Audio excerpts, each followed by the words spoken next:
갈라디아서 1장 11절부터 24절까지 형제들아 내가 너희에게 알게 하노니 내가 전한 복음이 사람의 뜻을 따라 된 것이 아니라 이는 내가 사람에게서 받은 것도 아니요 배운 것도 아니요 오직 예수 그리스도의 계시로 말미암은 것이라. 내가 이전에 유대교에 있을 때에 행한 일을 너희가 들었거니와 하나님의 교회를 심히 핍박하여 잔해하고 내가 내 동족 중 여러 영갑자보다 유대교를 지나치게 믿어 내 조상의 유전에 대하여 더욱 열심히 있었으나 그러나 내 어머니의 태로부터 나를 특정하시고 은혜로 나를 부르신 이가 그 아들을 이방에 전하기 위하여 그를 내 속에 나타내시기를 기뻐하실 때에 내가 곧 혈육과 의논하지 아니하고 또 나보다 먼저 사도된 자들을 만나려고 예루살렘으로 가지 아니하고 오직 아라비아로 갔다가 다시 다메섹으로 돌아갔노라. 그 후 3년 만에 내가 게바를 신방하려고 예루살렘에 올라가서 저와 함께 15일을 유할세 주의 형제 야고보 외에 다른 사도들을 보지 못하였노라. 보라 내가 너희에게 쓰는 것은 하나님 앞에서 거짓말이 아니로다.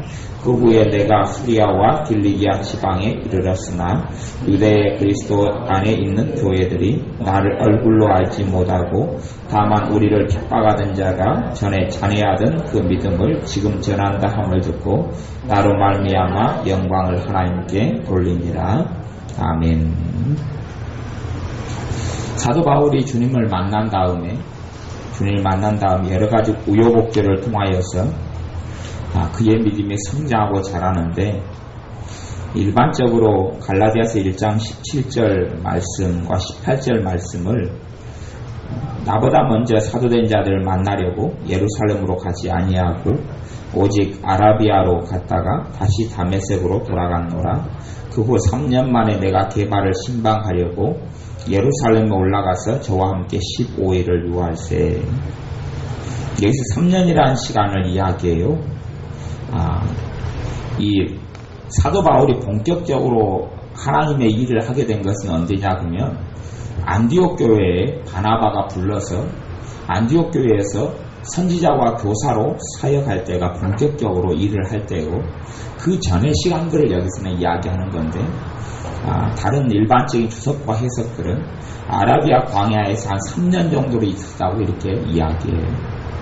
3년 정도의 시간이 어떤 시간이냐 하면 사도 바울이 연단받는 시간들이에요. 사도 바울이 주님을 만나는 시간이고 대부분의 어떤 주석학자들이 아라비아 광야에서 3년간 있을 때 그때에 지극한 계시들을 받고 그 성경에 보면 주님께 직접 받은 명령들이 그때에 대부분 받은 것이라고 이렇게 이야기하기도 해요.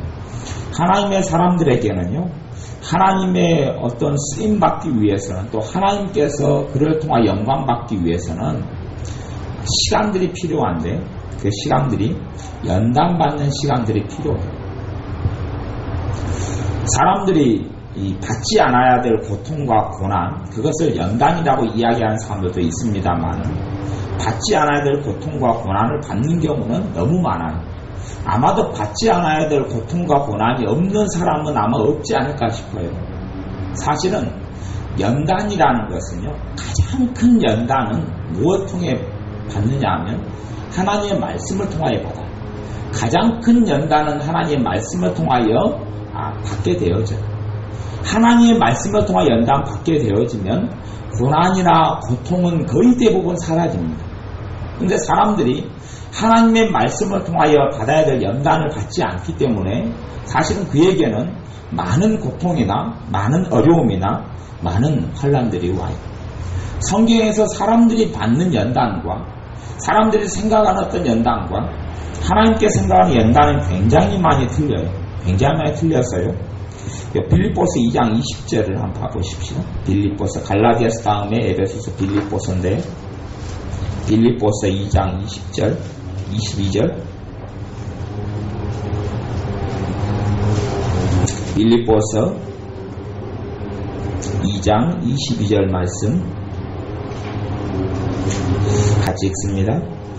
디모데의 연단을 너희가 아나니 자식이 아비에게 함같이 나와 함께 복음을 위하여 수고하였느니라.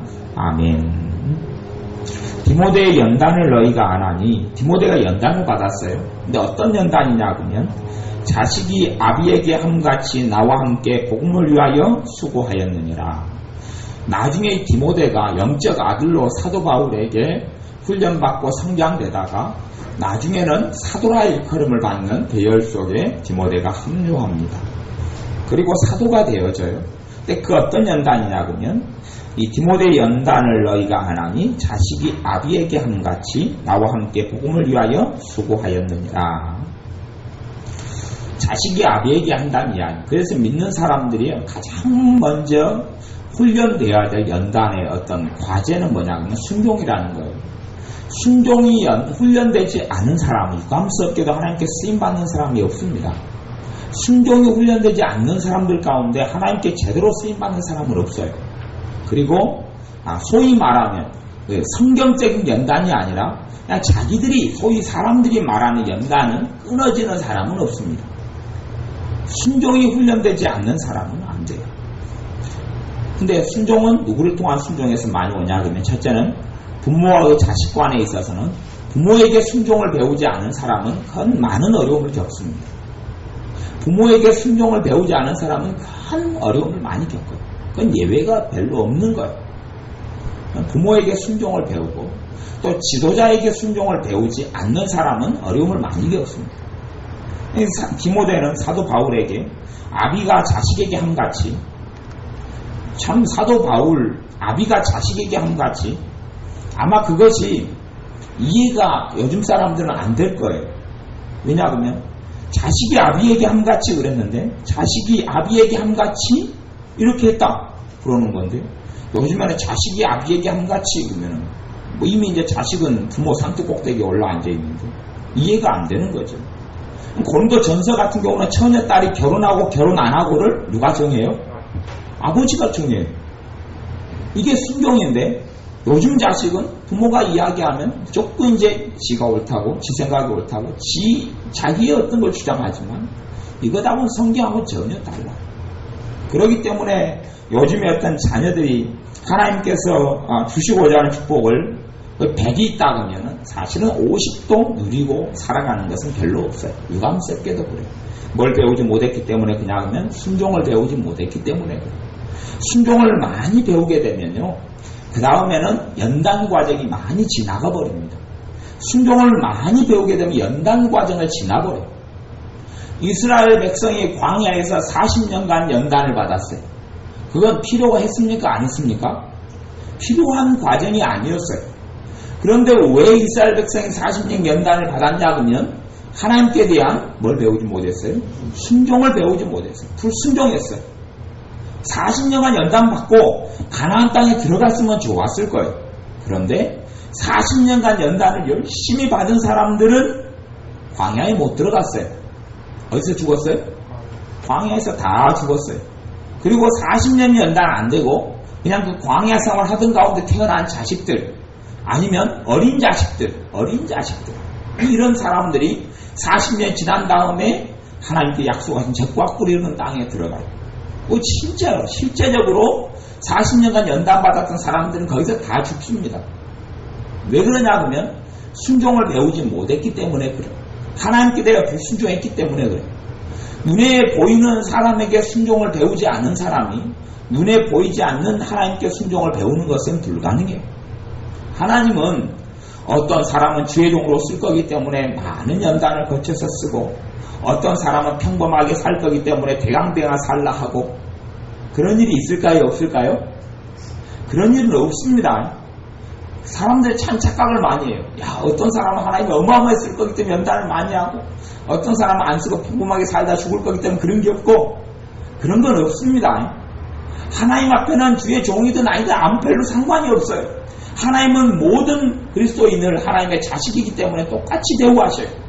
똑같이 대우하셔서 그리스도의 장성한 분량의 모든 자녀가 이르기를 원하시고, 성령님께서는 그 사람 안에 임하시고 내주하셔서 그러한 길로 이끌어 들이셔요.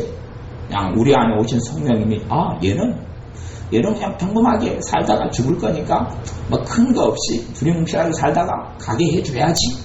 그리고 어떤 사람은 야 얘는 사도 바울처럼 위대한 복음 전도자가 될 거니까 그냥 완전히 진탕을 한번 굴려봐야 되겠다. 그렇게 되지는 않는단 말이에요. 다 똑같이. 그렇기 때문에 과거에 초대교회는 바른 어떤 목회들을 많이 했었는데 왜 바른 목회들을 많이 했었냐 그러면 교회 안에 지도자는 믿음이 성장한 사람을 지도자로 세웠기 때문에 그래요. 교회 안에 장로들이나 감독들은 교회 안에 성령이 충만하고 믿음이 충만한 사람들, 믿음이 성장하고 성숙한 사람들을 지도자로 세웠어요. 그래서 초대교회는 바른 길을 갔던 거예요. 사실은 그것이 교회가 올바로 영적 지도자를 세우는 원리가 그래서 디모데 전서나 아니면 디도서에 나오는 이유가 감독의 자격이나 집사의 자격, 옛날에는 집사부터 지도자였기 때문에 집사의 자격을 이야기하는 거예요. 요즘에 서리집사가 아니라 안수집사를 이야기하는 거죠. 또 감독의 자격을 이야기하는 것이 그 이유 때문에 이런 사람들이 교회 영적 지도자가 되어져서 하나님의 교회를 이끌어 가야 된다고 이야기해요. 그러면 주님의 뜻이 거기서 무엇을 알 수 있냐 하면 모든 사람이 영적으로 성장하고 장성하여서 지도자가 되기를 원하시는 것이 주님의 뜻인 것을 알 수 있는 거예요. 주님께서 그러한 과정과 그러한 길로 모든 하나님의 자녀를 이끌어 들이셔요. 그렇기 때문에 주님께서 우리를 대우하실 때 다 연단하시고 다 훈련하시는 것을 알 수 있어요. 그런 의미에서 히브리서 12장에 징계가 없으면 사생계라라고 말씀하잖아요. 훈련이 없으면 사생자다. 또 징계가 없으면 사생자다. 그런 이야기예요. 하나님이 하나님의 자녀를 자식이기 때문에 훈련하고 징계해요. 왜냐하면 하나님의 뜻 안에 바르게 서서 하나님의 영원한 생명을 삶 속에서 또한 생활 속에서 하나님의 나라를 누리고 하나님의 나라에 섰을 때에 점도 흠도 없이 책망할 것이 없는 자로 세우기 위해서 훈련하시고 또한 연단하시는 거예요. 그런 것이 면제되는 사람은 아무도 없습니다. 그런 게 면제되는 사람은 아무도 없어요.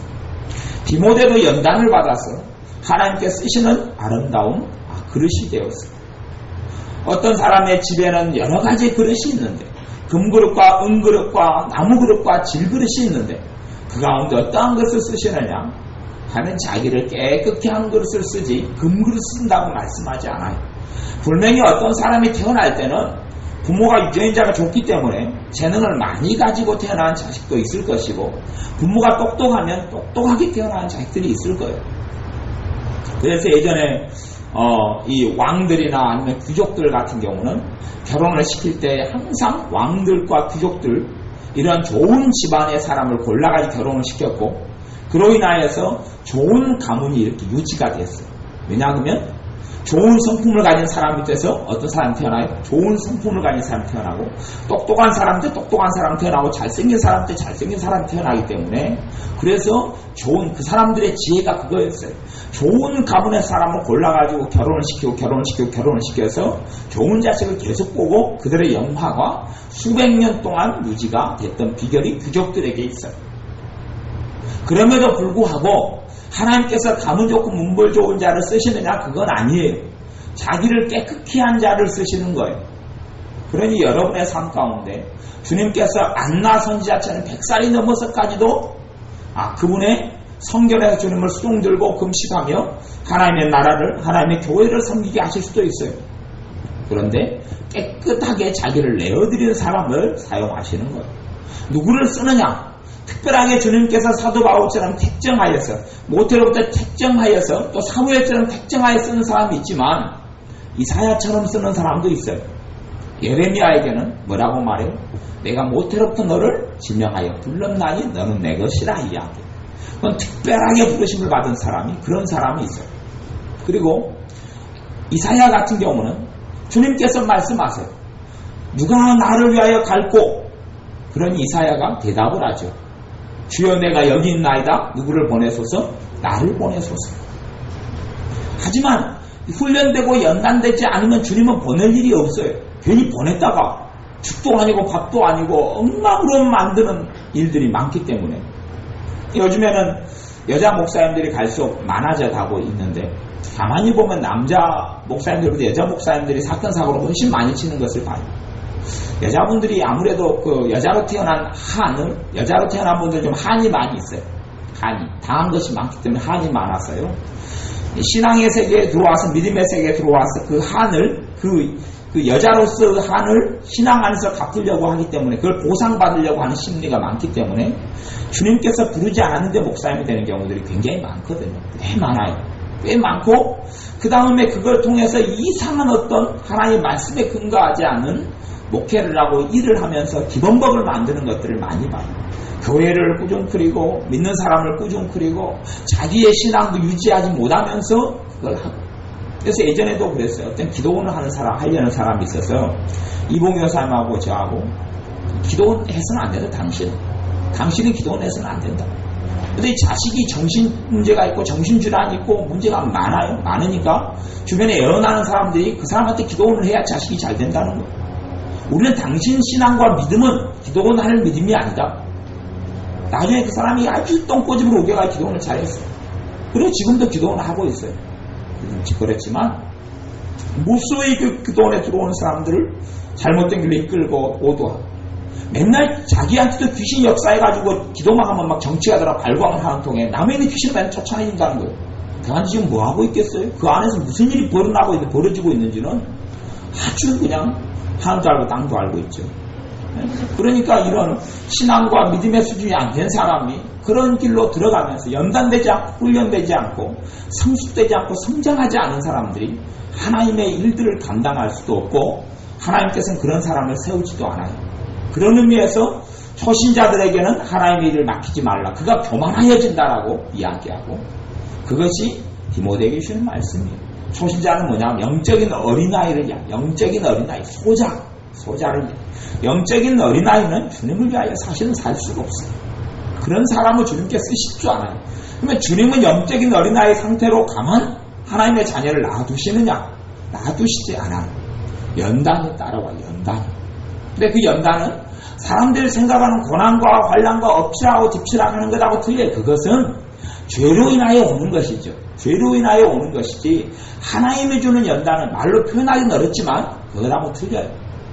그런 의미에서는 광야 시대에 40년의 연단을 가지고 하나님이 연단했다 이렇게 보기는 어려워요.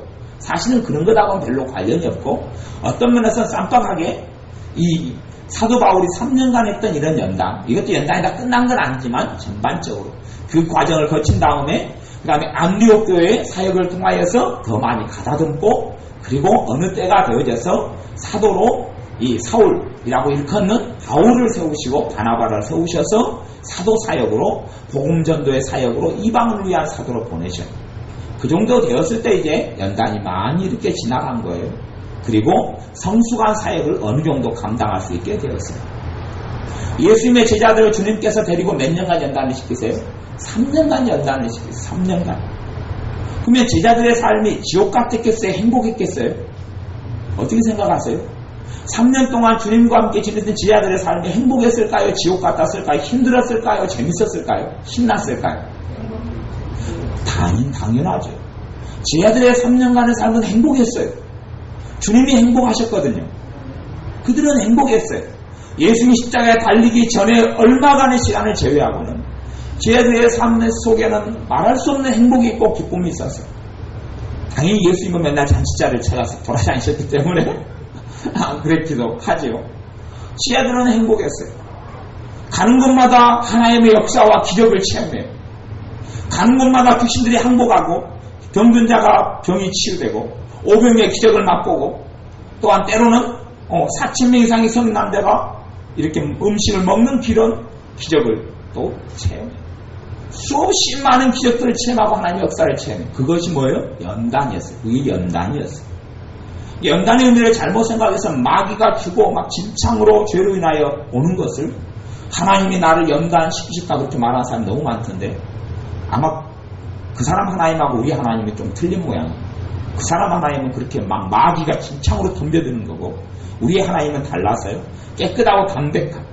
그렇기 때문에 가장 바른 하나님의 말씀이 우리의 신령과 삶 속에 들어오면 많은 경우 연단은 지나갑니다. 많은 경우 연단은 지나갑니다. 하나님의 말씀이 내 안에 들어오면 말씀을 통하여 분별이 가능하고 영분별의 은사가 오면 더 좋지만 영분별의 은사가 하는 일하고 말씀을 통하여 우리가 분별하는 것도 다른 면이 있어요. 그러면 하나님께서 보내지 않은 사람들을 우리가 분별하잖아요. 분별해요. 분별이 되죠. 이 사람은 주님이 보낸 사람이 아니야. 그래서 제가 이 농담과 진담이지만 사실 진담에 속하는 말인데, 여러분이 기도 생활을, 기도 시간을 가지라고 했어요. 10시에 내가 기도한다. 11시까지 기도 시간을 정해놨어요. 그리고 10시부터 11시까지 열심히 기도하고 있어요. 그 시간에 10시부터 11시 사이에 누가 전화를 해요. 연락을 해요. 누가 방문을 해요. 그 사람은 하나님의 사람이라고요? 아니라고요? 아니란 이야기예요. 그건 상식이에요, 상식. 내가 기도하고 있을 때 하나님은 하나님의 사람을 전화를 하게 하지 않는단 말이에요. 그런 사람은 자식이면 아주 골치 아프고 쫓아낼 수가 없잖아요. 그러면 똑바로 교육을 시켜야 되고, 타인일 경우에는 주님의 사람들이 아니에요. 믿는 자라고 할지라도 주님의 사람이 아니고 마귀가 그 뒤에 조종하는 사람이고, 그런 사람은 다시 기도하면서 한 번 더 점검하면서 관계들을 정리를 해야 돼. 가까운 관계들, 더지 않은 관계들을 정리를 해야 돼. 그렇지 아니하면 그 사람에게 있어서 그 사람을 통하여 하나님의 축복들을 많이 빼앗기게 되어져요. 그러면 자기에게 이런 일정한 기도 시간이 없다. 그럼 그걸 알 수 있어요? 없어요? 없어요. 그러니까 기도해서 여러분이 연단되어져야 돼요. 기도가 훈련되어져야 돼요. 기도하는 삶을 살아야 돼요. 그것 없이 어떻게 하나님께 연단되어지냔 말이에요. 기도하는 삶을 살지 않는 사람들에게 하나님의 뜻이, 하나님의 인도하심이 제대로 나타날 수는 없어요. 왜냐하면 주님과 함께 기도로 가까이 하지 않는데 그분을 어떻게 알 수 있냔 말이에요. 그분은 몰라요. 기도하지 않는 사람이 주님을 어떻게 알아요? 주님을 몰라요. 알 수가 없어요. 뭐라고 말해도 알 수가 없어요. 두 번째 연단은 말씀에 대한 연단. 주님의 말씀을 가까이 하지 않는 사람이 주님을 어떻게 제대로 알 수 있느냔 말이에요. 그렇지 않아요. 그렇기 때문에 모든 믿는 사람은 기도의 사람, 말씀의 사람이 돼야 돼요. 그건 예외가 없어요. 그건 예외가 없어요. 기도의 사람, 말씀의 사람이 되어져야 해요. 나는 그런 면에서 우리 지연이를 굉장히 사실은 높게 보는 면이 있어요. 어떻게 해야, 어떤 면이냐. 다음 주에 시험 있잖아요. 시험 있어도 공부의 부분에 있어서도 지연이는 말씀을 듣고 예배드리는 쪽으로 선택을 해요. 이건 단기적으로 보면 손해일 것 같은데 하나님 앞에서는 장기적으로 가면 말할 수 없는 보화가 있는 일들이에요. 그러니까 사람들은 그런 부분에 있어서 정확히 하고 하나님의 우선순위 여길 때에 하나님도 그 사람을 먼저로 생각해 주신다면 이게 연단이, 이게 연단. 뭐 다른 시야나 뭐 그냥 힘든 고통 생활을 하고 결혼 생활의 고통이고 삶의 고통이고 그런 것들은 주님께서 주님의 자녀들에게 겪기를 원치 않아요. 원치 않아요. 그것 때문에 상처받고 힘들어하고 그런 일을 어떻게 부모가 자식에게 겪기를 원하겠어요. 여러분의 자식이 어떻게 성장하고 어떻게 사람 구실하고 어떻게 지혜롭게 되어지고 철이 드느냐, 그런 것이 자식에게 어떻게 드느냐를 볼 때에 자식이 정말로 환난과 고통을 당해서 철이 드는 것보다는 상처를 많이 받죠. 그것보다는 때로는 아르바이트도 시키고 때로 일도 시키고 심부름도 보내고 아이들은 그렇게 하면서 아이들이 자기 이기심을 버려가고 철이 들어가죠. 그거 연단이라고 이야기하는 거예요. 그런 것 가운데서 아이들이 성장하고 성숙하고 그 다음에 이 형제끼리 싸우면 한구탱이하고 그걸 통하여 뭘 받아요? 연단을 받아요. 그러면서 자기 중심성이 깨지고 주님을 위하여 살아갈 수 있게 되고 주님은 또한 그 사람에게 복을 베푸시는 거예요. 히브리서 12장을 봐보겠습니다. 히브리서 12장 히브리서 12장 히브리서 12장 11절부터 13절까지 히브리서 12장 11절부터 13절까지 같이 읽습니다. 무릇 징계가 당시에는 즐거워 보이지 않고 슬퍼 보이나 후에 그로 말미암아 연단한 자에게는 의의 평강한 열매를 맺나니 그러므로 피곤한 손과 연약한 무릎을 일으켜 세우고 너희 발을 위하여 곧은 길을 만들어 저는 다리로 하여금 어그러지지 않고 고침을 받게 하라. 아멘. 무릇 징계가 당시에는 즐거워 보이지 않고 슬퍼 보이라. 징계로 혼나는 것을 이야기하죠. 하나님 앞에서 혼이 나는 거예요. 이 징계가 즐거워 보이지 않아요. 힘들죠. 야단 맞고 혼나고 이런 것이 어떻게 쉽겠어요. 그런데 그것이 슬퍼 보이지만 후에 그로 말미암아 뭘 받아요? 연단한 자에게는 그래요. 이 징계를 받을 때에 연단한 자에게는 슬퍼 보이는데 그것을 징계가 징계로 그냥 끝나버리면 징계가 징계인데 그걸 통하여 뭐가 일어나지 않는 사람도 있어요. 연달이란 말하고 연단이란 말은 비슷한 단어입니다. 비슷한 단어예요. 훈련되지 않고 이걸 통하여 연단이 일어나지 않는 사람, 연단 비슷한 단어예요. 상호 보완에 쓸 수 있는 단어인데 연단이 일어나지 않는 사람도 있고 일어나는 사람도 있어요. 연단이 일어나지 않아 징계가 와도 안 그러면 하나님의 자녀들 가운데 많은 사람이 죽기 전에 그리스도의 장성한 분량에 이르는 사람이 많이 되었을 거예요. 그런데 하나님의 자녀들 가운데 주님의 장성한 분량에 이르러서 죽는 사람은 극히 드물어요, 많아요? 극히 드물어요. 왜냐하면 주님의 징계가 보면 하나님께 사랑하는 자녀로 여기시기 때문에 하나님께로부터 오는 징계, 그것은 사람을 세우는 징계인데 그걸 당할 때 슬퍼요, 안 슬퍼요? 슬프죠. 힘드니까 슬퍼요. 근데 그걸 통하여서 연단이 있었어요, 없었어요? 없었어요. 연단이 안 돼버리는 거예요. 그 징계를 받을 때 연단이 되기는 고사하고 그걸 통하여서 억울한 마음을 가지고 슬퍼하고 절망하고 오히려 낙담하고 연단을 받지 못했어요. 연단을 받으면 그로 말미암아서 뭐가 맺혀요? 의의 평강한 열매를 맺게 되는데 이제 거기에서 선택이죠. 하나님의 징계가 올 때에 그로 말미암아 하나님은 뭘 맺기 위하여 징계를 주시냐 하면 의의 평강한 열매를 맺게 하기 위하여 징계를 주셔요. 근데 많은 사람들은 연단을 선택하지 않아요. 징계를 받은 다음에 그걸로 인해서 연단은 징계를 통하여 누구의 뜻에 돌아와요? 하나님의 뜻에 돌아오고 하나님께로부터 돌아와요. 근데 우리는 여호와께로 돌아가자 그가 우리를 치셨으나 싸매어 주실 것이요. 싸매어 주시는데 하나님께 돌아오지 않아요. 삶 가운데 하나님을 가까이 하지 않아요. 너희는 죄인들아 손을 깨끗이 하라. 하나님을 가까이 하라. 그래야만 너희를 가까이 하시리라. 하나님을 가까이 하지 않아. 하나님을 가까이 하지 않는 사람이 하나님의 음성을 삶 가운데 듣기가 쉬워요, 어려워요? 어려워요. 하나님은 하나님을 가까이 하지 않는 사람들에게 많이 말씀하지 않아요. 거의 말씀하시지 않을 뿐만 아니라 많이 말씀하지 않아요. 하나님을 가까이 하는 사람들에게는 항상 말씀하시고 자주 말씀하세요. 하나님의 음성으로, 세미한 음성으로, 은사들을 통하여, 지혜를 통하여, 하나님 말씀을 통하여, 설교와 메시지를 통하여 하나님은 익히 많이 말씀하세요. 그런데 하나님과 거리가 멀어진 사람들, 하나님을 가까이 하지 않는 사람들은 하나님이 가까이 해주시지 않기 때문에 하나님께서 그들을 다루시지 않고 말씀하지도 않아요. 그렇기 때문에 어떠한 사람들에게는 징계가 점점 없어질 수도 있어요. 어떤 사람들을 많이 징계하시겠어요? 하나님 앞에 가까이 있는 사람들. 그리고 빠른 지름길을 걸어가요. 영적 성장의 빠른 지름길을 걸어가요. 왜요? 하나님께서 터치하시기 때문에, 하나님이 다루시기 때문에. 하나님이 다루실 때 격가지로 빠지고 다루실 때 격가지로 빠지고 어느 때가 되면 주님은 그 사람을 다루지 않습니다. 다루지 않아요. 그의 뜻이 어떻게 될런지는 모르겠어요.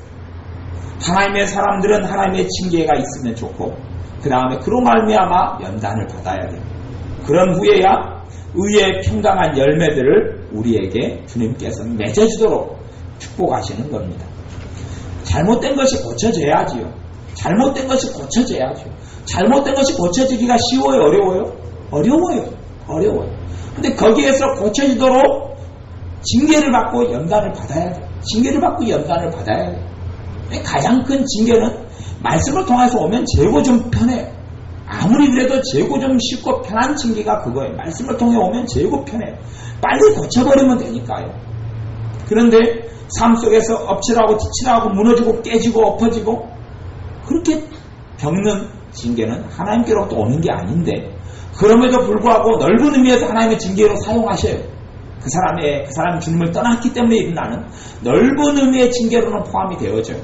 하지만 하나님의 직접적인 허용하시는 징계는 되어져도 직접적으로 그것을 하나님은 의도하시지 않아요. 그런 일을 하나님의 자녀가 겪기를 원치 않는 거예요. 어떠한 고통과 환난을 통하여 주님께 돌아오기를 원하시는데 많은 사람들이 돌아오는 것을 거절하고 그냥 기도하기도 원치 아니하고 깨어있기도 원치 아니하고 주님을 믿고 신뢰하기도 원치 않아요. 그리고 하나님과 굉장히 먼 관계와 먼 거리를 유지하면서 살아요. 그리고 자기의 삶이 해결되고 풀려질 것처럼 생각하고 고대하고 바라지만 사실 하나님과는 별로 상관이 없는 삶을 살게 되어집니다. 그래서 12절에 보면 그러므로 피곤한 손과 연약한 무릎을 일으켜 세우고 세우라고 그래요. 그건 세우는 건 누구한테 그래요? 하나님이 세워야 돼요? 내가 스스로 서야 돼요?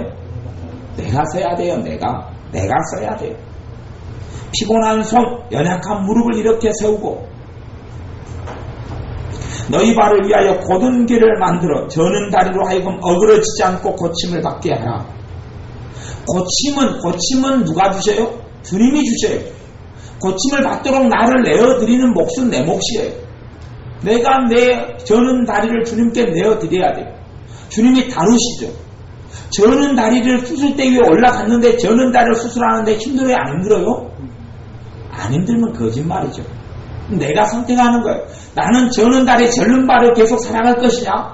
주님께 수술해 주셔서 절지 않고 곧은 다리로 살아갈 것이냐 하는 거예요. 여러분의 삶의 어떤 부분들은 주님의 수술대 앞에 내어드려야 될 부분들이 많이 있어요. 주님께서 다루어 가세요. 그리고 여러분은 순종해 가셔야 돼요. 사람에게 순종을 배우지 못하면 하나님께 순종하는 걸 배우지 못합니다. 사람과의 관계에서 사랑을 배우지 못하면 하나님과 더 깊은 친밀함과 사랑의 관계 속에 들어가지는 못합니다. 아무리 사람들이 뭐라고 말한다 할지 몰라도 우리가 하나님 앞에 해야 될 책임은 있습니다. 근데 피곤한 손과 연약한 무릎은 이렇게 세워야 합니다. 낭망하고 절망하는 가운데 주님께서 가만히 내가 절망의 구렁텅이에 앉아 있는데 주님께서 나를 손잡고 절망의 구렁텅이에서 끄집어내 주지 않습니다. 그렇게 생각하는 사람들은 착각 속에 빠져 있는 거예요. 절망과 낭망이, 그래서 갈라디아에서도 너희가 피곤치 아니하면, 낙심치 아니하고 피곤치 아니하면 때가 이름에 거두리라 그러는 거예요. 기도도 너희가 낭망치 말고 기도해야 될 것을 비유로 하여 가라사대, 그렇게 이야기하는 거예요. 낭망하느냐 안 하느냐 내가 선택하는 것이고, 낭망의 자리에서 소망의 자리로, 주님을 향하는 자리로, 믿음의 자리로 돌아서는 것은 내 몫이지 주님이 그게 해주지 않아요. 내 피곤한 손을 이렇게 세우는 것, 내 연약한 무릎을 이렇게 세우는 건 내가 해야 돼요. 그건 내가 해야 돼요. 그럴 때 주님이 도와주시지만 근원적으로는 내가 해야 돼요. 내가 안 하고 때가 되면 기도할 수 있도록 도와주겠지, 기도할 힘을 주시겠지, 그런 건 없어요. 야, 지금 내가 낭망하고 절망하고 한숨 쉬고 한탄하고 근심하고 불안해하고 있는데 때가 되면 주님께서 그거 다 없애주시겠지, 그렇게 되지는 않아요. 그렇게 되지는 않아요. 하나님은 그런 분이 아니에요. 내가 낭망하고 절망 한숨 쉬고 있으면 계속 그렇게 살아요. 계속 그렇게 쭉 계속 살고, 그 한숨이 점점점 덩어리가 커지죠. 절망이 점점점 덩어리가 커져요. 내가 하나님 원망하고 있으면 원망은 덩어리가 점점 눈덩이처럼 커질 뿐이지, 원망을 없애줘가지고 하나님이 원망 대신에 나는 그런 분이 아니다, 큰 축복을 내게 주셔가지고, 주님 내가 오해했군요, 하나님은 원망할 분이 아니라 나를 사랑하시는 분이군요, 그렇게 알도록 하나님이 하시겠어요? 안 하시겠어요? 그렇게 안 합니다. 그렇게 안 해요. 하나님은 원망하는 사람 거기에서 파멸되고 거기서 쓰러지고 거기서 못 일어납니다. 그러지? 내가 원망하고 있는데 하나님의 놀라운 사랑을 나한테 보여줘서 하나님 원망 안 하고 하나님 너무 감사합니다, 그런 일이 나지 않습니다. 하나님은 그런 분이 아니에요. 내가 선택하는 거예요. 내 피곤한 손과 연약한 무릎은 내가 이렇게 세워야 돼. 너희 발을 위하여 곧은 길을 만들어. 곧은 길을 누가 만들어야 돼요? 내가, 하나님 만들어주는 게 아니에요. 내가 만들어야 되죠. 내가 곧은 길을 만들라고 그렇게 이야기하는 거예요. 곧은 길이든지 피곤한 손이든 연약한 무릎이든지 비유적인 단어이기 때문에 정확히 그 의미가 무엇이 될는지는 모르겠어요. 대강 자기에게 있어서 알아먹어야 돼요. 대강 이 피곤한 손이 뭔지, 또 연약한 무릎이 무엇인지, 또 곧은 길을 만들려고 그랬는데 곧은 길이 뭔지는 여러분 개인에게 주시는 내마로 여러분이 받아들이고 아셔야 돼요. 뭔지는 성경에 정확히 이야기하지 않습니다. 무릎이라 이야기하니까 기도 생활을 이야기할 수도 있고요, 손이라 이야기하니까 지금까지 내가 내 손으로 게을리 어떻게 살았구나, 주님의 도움을 받아서 어떻게 좀 살아야 되겠다, 등등의 뭔가 해석이 따를 수 있겠지만 여러분들이 해야 될 책임과 몫이 삶 속에 있다는 이야기를 하는 거예요. 이로 인하여서 연단이 되어지는 거예요. 그래서 성경에는 이 연단에 대한 이야기를 참 많이 합니다. 연단에 대한 이야기를 많이 해요. 베드로후서 말씀 찾아보겠습니다. 베드로후서 좀 넘기면 베드로후서 1장, 베드로후서 1장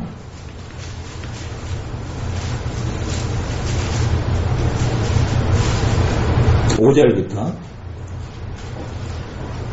9절까지 말씀, 베드로후서 1장 5절부터 9절까지 말씀 같이 읽습니다. 이러므로 너희가 더욱 힘써 너희 믿음의 덕의 지식을, 지식의 절제를, 절제의 인내를, 인내의 경건을, 형제의 우애를, 형제 우애의 사랑을 공급하라. 이런 것이 너희에게 있어 흡족한즉 너희로 우리 주 예수 그리스도를 알게 게으르지 않고 열매 없는 자가 되지 않게 하려니와 이런 것이 없는 자는 소경이라 원칙지 못하고 그의 옛죄를 깨끗게 하심을 잊었느니라. 아멘.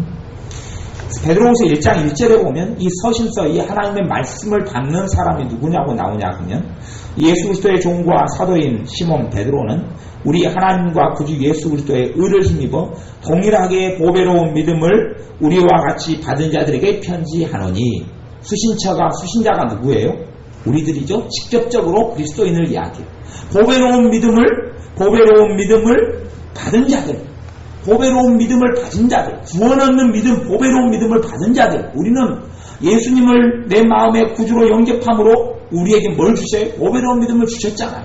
보배로운 믿음을 받은 우리에게 하시는 말씀이 그래. 하시는 말씀이 너희가 더욱 힘을 써서 너희 믿음의 덕의 지식을, 지식의 절제를, 절제의 인내를, 인내의 경건을, 경건의 형제 우애의 사랑을 공급하라.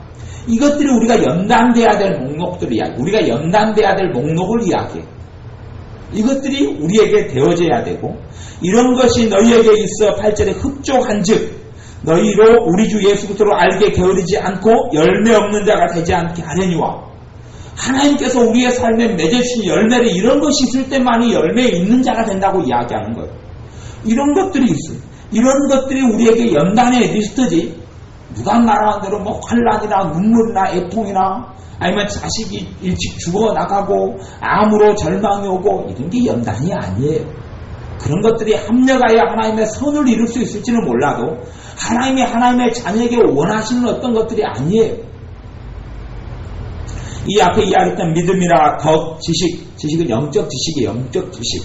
하나님 말씀을 아는 지식, 하나님을 아는 지식. 그 지식을 잠언에서는 명철이라 이렇게 이야기했어요. 명철, 지식. 자세히 이 말씀에 대해서는 전에 말씀을 나누었으니까 제가 해석을 별로 안 하고요.